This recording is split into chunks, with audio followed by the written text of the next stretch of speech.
Well, hello there, and welcome to this week's episode of the Career Catapult podcast. I know that so many of you right now are interviewing for a role of Senior Director, VP, SVP, or the C suite. And I know that today's conversation will be just what you need to accelerate your progress to that role.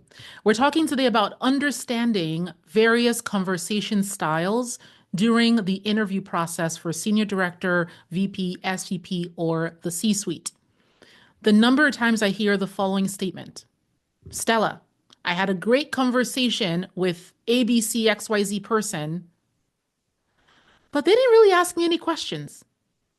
They didn't really ask me anything. It's a great convo, but they didn't ask me anything. And that sentiment, that statement is exactly why I am recording today's episode for you. Okay. I want you to picture this. Okay. A recruiter contacts you for an SVP of product role, let's say at a mid-sized company.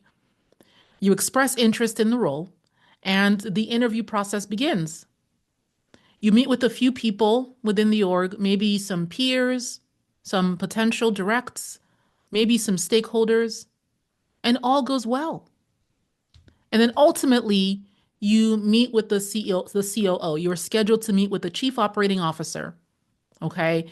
You have prepared and over prepared for this interview. Okay. You arrive on the Zoom 15 minutes early. He shows up 6 minutes late. Okay. He is apologetic. He is lighthearted. He is charismatic. He's humble. He's clearly intelligent, clearly accomplished. He tells you he's sorry he's late. And then he tells you about a high stakes, show stopping product crisis that he is leading his team through. All right. He mentions that he's familiar with some of the leadership at one of your prior companies. He talks a little bit about a recent acquisition.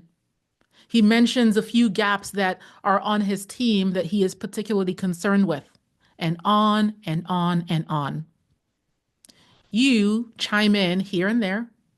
You laugh a little bit. You nod a lot, right? And then before long, he has to run to his next meeting. He'll be in touch. You leave the call, half excited, half confused.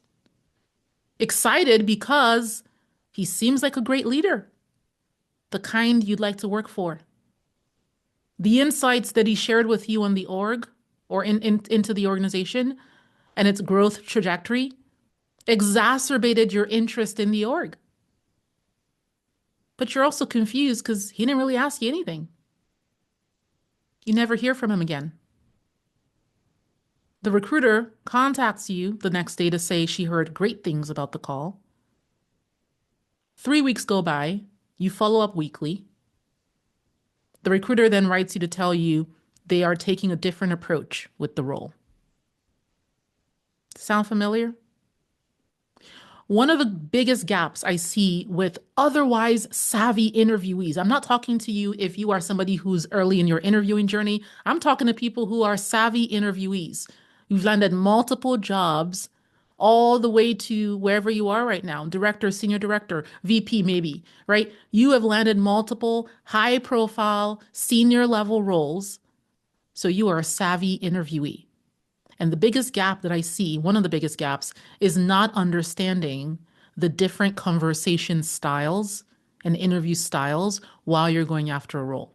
Okay. Yes, you know that there are different kinds of interviews. You know that there's behavioral interviews, there are panel interviews, there is a technical interview, there are case interviews. You know that. And we're not going to cover any of that in this conversation, right? I'm talking about actual conversations with people, actual interactions with people in this process. I'm going to cut to the chase. There are 3 styles you need to familiarize yourself with and anticipate. Number 1, standard Q&A. Q&A. Pretty standard. Interviewer asks a question. Interviewee answers the question, rinse and repeat.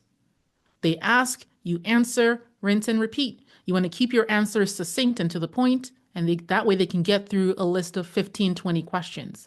This is particularly prevalent when you're talking to maybe an HR screener, right? Maybe somebody who's more junior, who's been given a list of questions to get through. That's a standard. When you think of interview, that's what most people think about. A list of questions with your answers. Number two is Q&A plus convo, right?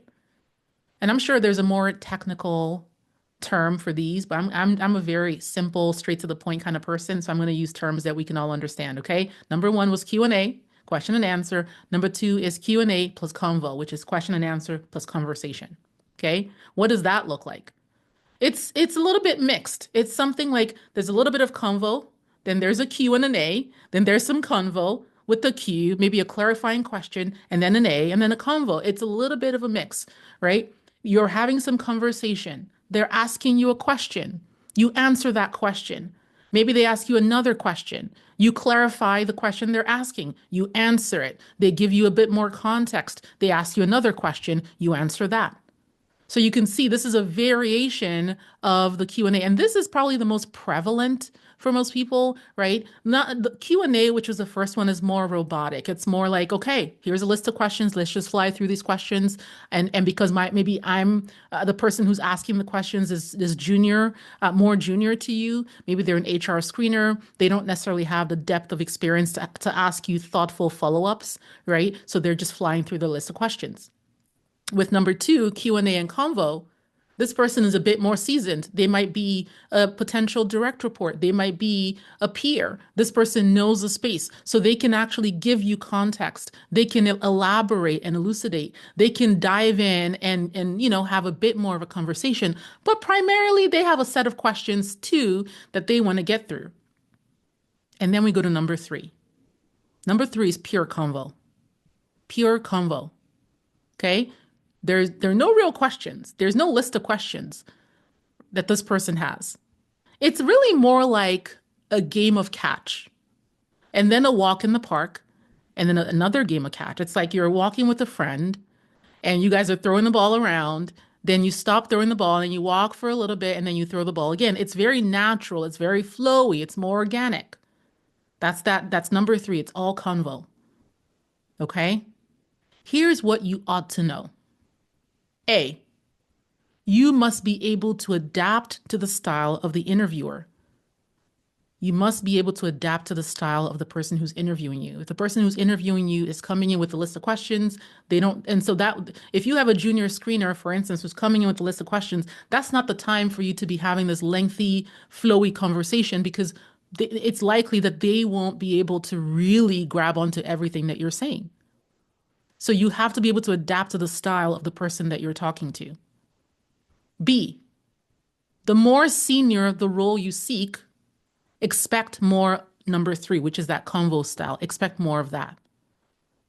The more senior, if you're going after a C-suite role, at some point in the process, you will be in a conversation with other C-suite leaders, other high-level or SVP stakeholders, and you should expect more of that convo style where there aren't so many questions that are being asked of you. They're showing up and they're having a conversation. And yet that is still an interview. It's an interview style, right? So the more senior the role you seek, expect more number three. C, the more senior the person you're speaking with, expect more number three. If the person you're speaking to is more senior, they will likely have a more flowy, natural, organic style to their interview pattern. And so you should expect more of that.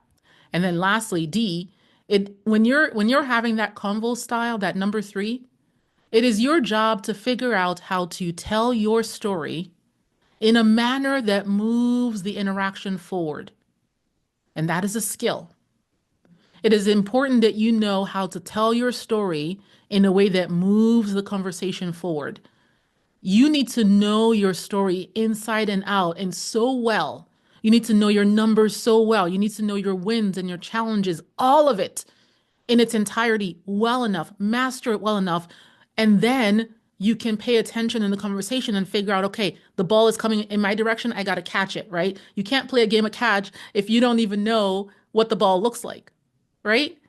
So you have to know your story. You have to be conversant with the details of your story. That is not the time to be trying to think about the story or think about the numbers. You kind of want to know that up front. You want to know that well and in depth, right? Because the rest of it is really figuring out how to insert relevant information, right? To be able to know when to ask a question and what question to ask, to know how to take whatever they're saying and use that as a launch pad for the next part of the conversation. Because that itself is the interview, right? I know that you're going after an HR role. I know that you're going after a product role. I know that you're going after a finance role. And I know that you know your stuff when it comes to the technical mastery of that. And yet, this part right here, this conversation style, is another level of mastery that's required of you if you're going to lead in this capacity. You have to be able to hold conversation. You have to be able to move conversation forward. And you have to be able to use that time, have a mastery in the way that you're using a 20, 30-minute conversation to leave that person wowed by you, to leave that person impressed, not just by your technical savvy, but also by your conversation savvy, by your charisma and your confidence in your skin. All of that is on full display with the style of interview. All right. And you have to be masterful, or what you'll signal without intending it is to be, you'll be super rehearsed, you'll be super rigid, you'll be, fidgety a little bit, like nodding and laughing a lot, but not really contributing to the conversation. That's what's going to happen. And I've seen it more times than I can count. And that's how I know. All right. So you may then say, well, maybe this is not my strongest area, right? I know my technical competency, but this is an area I maybe you say I didn't even know this was the interview. I've had this experience where I was chatting with someone. I thought the interview was going to start later, but this was the interview, right? So maybe for you, this is the aha. And then you might say, well, I'm not that good at this. And to that I say, this requires practice. It requires practice. And no one's born being good at it. It's just whether you've been practicing it, right, in different ways and for how long. And if you've never practiced it, if you've never made conversation an important part of your development, if you've never invested in that in any way, then yeah, you've got some work to do. But it's not insurmountable, right? We help lots of women who feel this way when they first join us, and then in the course of the work that we do together, they become masterful in this area. So it can be done. It's just a matter of whether you're willing to do it.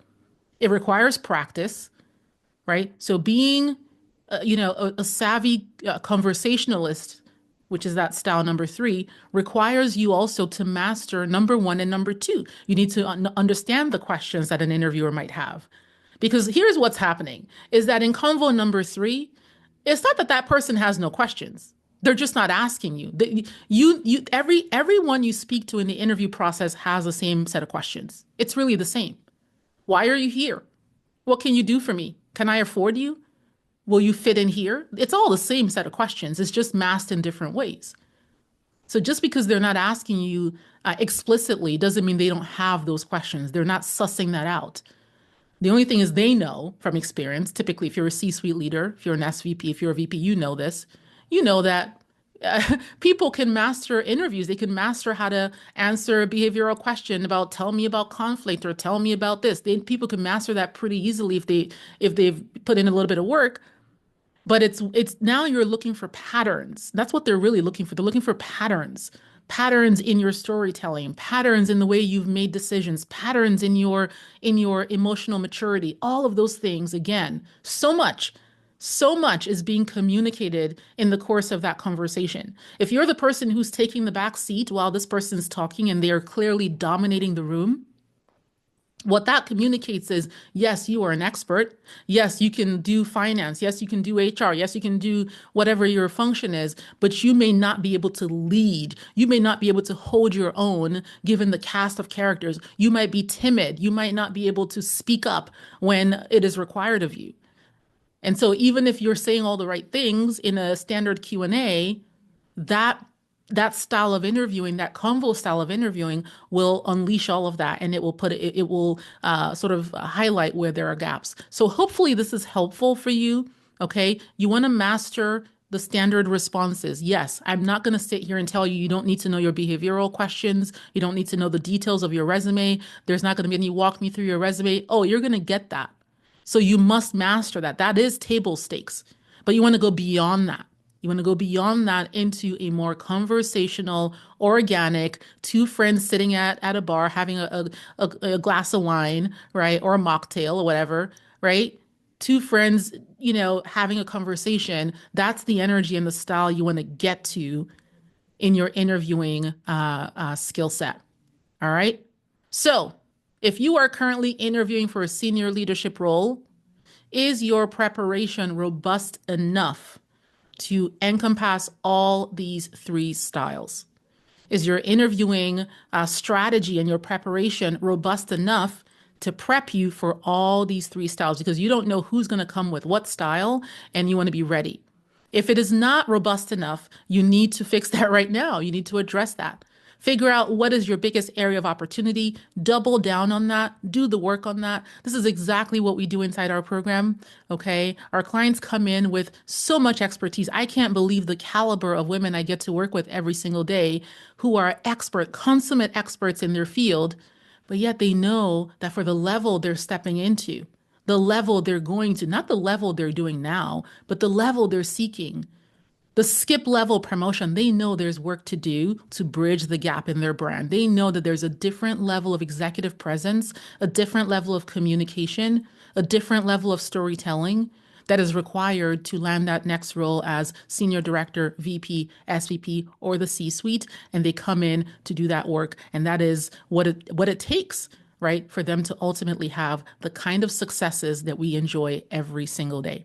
So if that interests you, get in touch with us. cycprogram.com is your link. Click that link. CYC stands for Catapult Your Career. cycprogram.com. Click that link. Book yourself a spot with us, and let's begin the process. Thank you so much for listening. I wish you all the best in your interviews. Write me and let me know which of these areas of interviewing is your biggest opportunity, and what are you doing to shore that up. Thanks so much. We'll see you soon.